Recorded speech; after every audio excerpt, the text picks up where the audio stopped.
Shalom, jemaat yang dikasihi Tuhan, damai sejahtera Allah penuhi hati kita semua. Imam Allah. Firman Tuhan hari ini diambil dari Lukas 1 ayat 15, demikian firman Allah.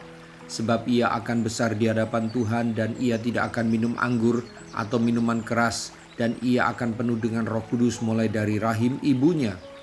Ayat ini berkenaan dengan kehidupan Yohanes Pembaptis. Rencana Tuhan dan keterlibatan Tuhan dalam hidup Yohanes Pembaptis sangat nampak dalam ayat-ayat lain sekitar ayat yang kita baca dan dengar ini. Yohanes adalah keturunan imam dan Tuhan menetapkan dia untuk meneruskan pelayanan dan panggilan keimaman dalam keluarganya. Tuhan menetapkan Yohanes Pembaptis sebagai pribadi yang steril dari anggur yang memabukkan. Dinyatakan pula Yohanes Pembaptis akan penuh dengan Roh Kudus mulai dari kandungan ibunya, dan pada saatnya kelak ia akan tampil dengan karakter yang menampilkan pribadi Allah yang tegas dan tidak akan kompromi. Kata Tuhan, sebab ia akan besar di hadapan Tuhan.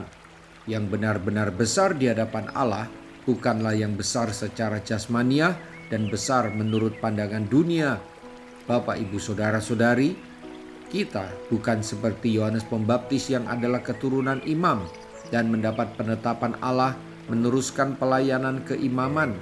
Namun setiap kita yang telah ditebus oleh Yesus sesungguhnya dipanggil untuk melayani Tuhan, mengabdikan hidup bagi kerajaan Allah.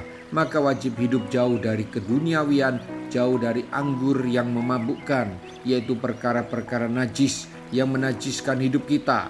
Kita semua sesungguhnya imam-imam karena karya penebusan Yesus. Kita wajib membaktikan hidup kita seperti layaknya seorang imam yang tidak bebas hidup semaunya, seperti yang tertulis dalam Roma 6 ayat 11. Demikianlah hendaknya kamu memandangnya, bahwa kamu telah mati bagi dosa, tetapi kamu hidup bagi Allah dalam Kristus Yesus.